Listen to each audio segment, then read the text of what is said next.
privilege and extreme gratefulness to welcome you all to the semi-annual Provincial Barangay Nutrition Scholars Assembly. Today is a celebration and a tribute to the front runner in the implementation of the nutrition program. As one, let us pledge to improve the quality of life of every Surigao.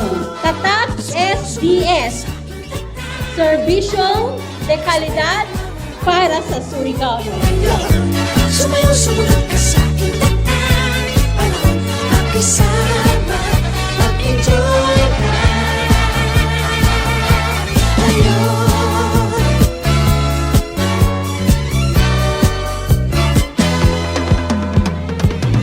Panahon natin ay iipataya't sundin. Masasayang awitin, nararapat na tangkilikin.